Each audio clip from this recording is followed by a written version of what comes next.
Company है जो कि 62% जो है वो जनरेट कर लेती है अपनी टोटल सेल्स में से। टोटल सेल्स में से 62% इसका प्रॉफिट आता है। फिर वो कहता है कि इस साल जो इसकी टोटल सेल्स रही है वो है 4.6 मिलियन। तो अब बताओ कि इस साल इसका मतलब 4.6 मिलियन अगर उसकी सेल्स है तो इसमें से उसने प्रॉफिट कितना कमाया है। तो ये उसकी रिक्वायरमेंट्स हैं। तो यहाँ से हमें पता चला जी हमने अपने जो है प्रोग्राम के अंदर वेरिएबल्स कौन कौन से बनाने हैं, उनकी डाटा टाइप क्या होगी, और उसके अंदर हमने कैलकुलेशंस क्या करनी है। लॉजिक बन गई हमारे माइंड में। लॉजिक क्या बनी है भाई, किस तरह से मिलेगा हमें, हमने अपने इस साल के सेल्स को मल्टीप्लाई कर देना है परसेंटेज ऑफ प्रॉफिट के साथ, है ना। Yes ma'am. तो उसके लिए हम क्या करेंगे, सिंपली वेरिएबल्स बनाएंगे जिस तरह से रिक्वायर्ड हैं। जैसे आप लोग को इस प्रोग्राम में 3 वेरिएबल्स रिक्वायर्ड हैं या 2 से भी काम चल सकता है, आपको क्या लगता है किस तरह से इसको करना है। एक वेरिएबल जिसका नाम हमने रखा profit ratio. Profit ratio, profit ratio, ठीक है। इसके अंदर हम ना अपने परसेंटेज रखेंगे जितना इसने हर साल मुनाफा लेता है या इस बार उसकी प्रिडिक्शन है, तो वो है 0.62।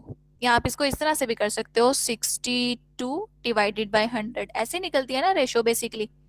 तो आप इसको यस मैम। डायरेक्ट 0.62 लिखते हैं। दोनों वेज जो है वो ठीक है।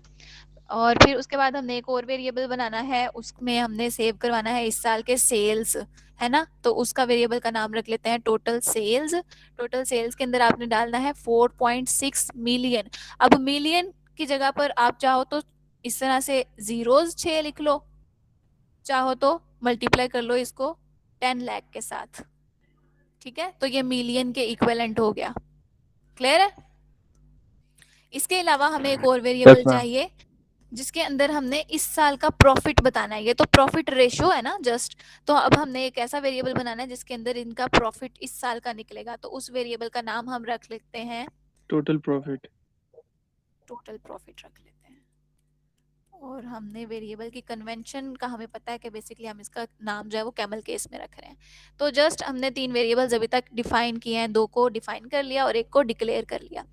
टोटल प्रॉफिट में जो वेरिएबल का जो लाइक आपका फॉर्मूला है ना, वो बस इस टास्क का बेसिक एजेंडा है कि वो कैसे कैलकुलेट होना है। वो कैसे कैलकुलेट होना है जी, जो टोटल सेल्स है इस बार हमारे पास, टोटल सेल्स, इसको हमने मल्टीप्लाई कर देना है उस रेशो के साथ जो इसका प्रॉफिट आना है, मैम। है ना। Yes ma'am. 0.62। डिवाइडेड बाय, तो क्या यस, ऐसा करना ठीक है। ऐसे भी हो सकता है। ऐसे भी हो सकता है। अच्छा, जब हम किसी वैल्यू को किसी वेरिएबल में सेव कर चुके हैं ना, तो आप ऐसा किया करो कि उस वैल्यू को नहीं यूज करना, उसके रेफरेंस को यूज करना, आइडेंटिफायर यूज करो। तो मैं तो इसको गलत ही समझती हूँ। लाइक काम आपका हो जाएगा लेकिन आपको फिर भी प्रॉब्लम आ सकता है इन फ्यूचर अगर उसका जो है वो, जैसे आपने यहाँ पर लिखा हुआ 0.62, ठीक है। लेकिन इन फ्यूचर ना इस वेरिएबल की वैल्यू उसने बदल दी, कहता है कि नहीं जी हमारा प्रॉफिट जो है वो 0.72 था। तो हमारा कोड सिर्फ यहाँ पर अपडेट हुआ लेकिन यहाँ पर अपडेट नहीं हुआ, तो आंसर फिर भी पुराना ही आएगा। तो इससे बेहतर है मैं जहां पर प्रॉफिट जिस डिब्बे में जिस मेमोरी सेल में सेव किया करती हूँ उस मेमोरी सेल का यहाँ पर नाम लिख देती हूँ, तो वो अगेन वहां पर जाएगा और उसकी वैल्यू लेकर आएगा। कहने का मकसद ये है कि जब आप किसी वेरिएबल की वैल्यू स्टोर कर चुके हो, उस स्टोर्ड वैल्यू को रीराइट ना किया करो, उस वेरिएबल को ही यूटिलाइज किया करो। यस तो मैम, इससे समझ आ हमें गई। इस फॉर्मूला से जो है हमें टोटल प्रॉफिट मिल जाएगा। हमने क्या किया, इस साल की सेल्स लिख ली और उसको मल्टीप्लाई कर दिया प्रॉफिट रेशो के साथ। तो इतने परसेंट प्रॉफिट आना था तो जितनी रकम होगी वो हमें मिल जाएगी। तो टोटल सेल्स भी हमारे पास आ गई और एंड पर आपने just system dot out dot print L N, इसके अंदर आप मैसेजेस कुछ भी अपनी मर्जी से प्रिंट करा सकते हो। चाहो तो सारी चीजें तीनों वेरिएबल्स प्रिंट करा दो, चाहो तो सिर्फ टोटल सेल्स ही या टोटल प्रॉफिट। तो मैं लिख देती हूँ total profit of this year colon. Present करने का मेथड आप सबका डिफरेंट हो सकता है। तो यहाँ पे कौन सा वाला वेरिएबल कंकैटिनेट करना है, टोटल सेल्स वाला, total profit. Total profit. Total profit. तो ये क्या करेगा, एक पहले मैसेज प्रिंट करा देगा स्ट्रिंग लिटरल में से उठाकर और फिर वेरिएबल की वैल्यू। ओके हो गया, ओके मैम। क्लियर है। इसको अब लाइक उसका जो रिक्वायर्ड था वो कंप्लीट हो गई, रिक्वायरमेंट कंप्लीट हो गई। अब इसको कंपाइल करके देखें। जी मैम। तो हम एमडी में गए, डिराइव स्विच की, अपना जो है फोल्डर चेंज किया। मैम प्रॉफिट रेशियो आपका 0.72 है। ओके, इसको अपडेट कर लूं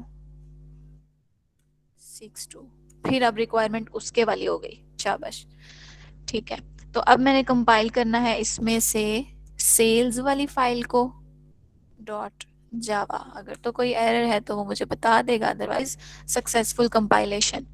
जावा कमांड हमारी एग्जीक्यूशन के लिए है, हमने सी नहीं लिखना, और यहाँ पर एक्सटेंशन भी ऑप्शनल है, इसके बाद डॉट जावा लिखो या ना लिखो, तो ये हमारे पास ऑप्शनल है। तो आउटपुट हमारे पास सक्सेसफुल आ गया। सबके पास आ गया इस तरह से आउटपुट?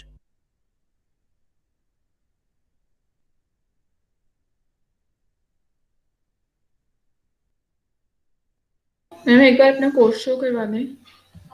अपने नोट पर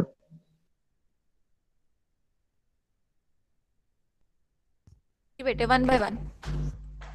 आवाज नहीं आई मुझे क्लियर। नोटपैड अपनी शो करवा दें। ओके, इसको मोर रीडेबल करने के लिए, अब देखो ये मेरा कोड रीडेबल नहीं है, हम क्या करते हैं, डिक्लेरेशन वालों को ऊपर ही रख लेते हैं, इसको सेपरेट बना लेते हैं। तो आप लोग की जो असाइनमेंट्स हुआ करेंगे ना, उसके अंदर कमेंट्स भी प्रॉपर होने चाहिए और इंडेंटेशन भी प्रॉपर होनी चाहिए।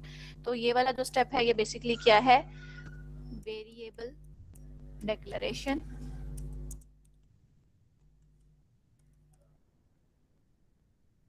ये वाली जो लाइन है बेसिकली, एक्चुअली ये डेफिनेशन है।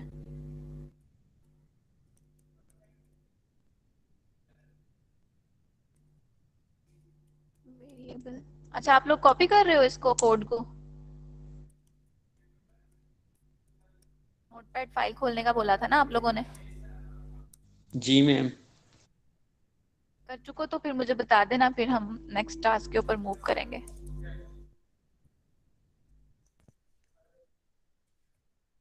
मैम जो हमने आपको असाइनमेंट सबमिट करवानी है वो लैब थी के टास्क सारे दोबारा करके करनी है? इस तरह तो आप सारे मतलब करवा रही आपके हैं। पास जो भी सिस्टम के अंदर पड़े हुए हैं, हाँ मतलब इसमें कुछ ज्यादा आप लोग की तरफ से इनपुट नहीं है, लेकिन ये है कि मैं मेक श्योर कर लूं कि सब लोग काम कर रहे हैं या नहीं, क्योंकि अभी भी कुछ बच्चे ऐसे होंगे जिनका जेडीके इंस्टॉल्ड नहीं है शायद, या जिनके पास सिस्टम में अभी तक रनिंग फॉर्म में नहीं है। तो मैं उनके लिए चाह रही हूँ कि जब उनको पता होगा कि मैम ने चेक करना है तो फिर वो जरूर करेंगे काम। Okay ma'am.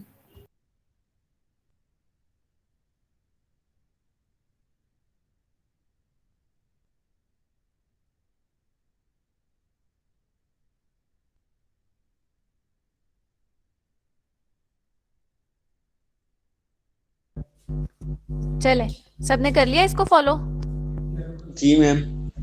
और हमने कंपाइल भी करके देख लिया, अब टोटल प्रॉफिट हमें मिल गया। तो अब आप चाहो तो अलग अलग मैसेजेस चाहे उसको दिखा देना जी, आपका इस साल का प्रॉफिट इतना होगा, मतलब ये वाले वेरिएबल्स भी शो करवाना चाहो तो कर सकते हो, 3 सिस्टम डॉट आउट पर बस लिख लेना। तो इसका, इसमें किसी का कोई क्वेश्चन तो नहीं है ना? आगे चले तो फिर मैं इसकी यस रिकॉर्डिंग मैम, रोक रही हूँ। आगे ओके, चलें। शाबाश।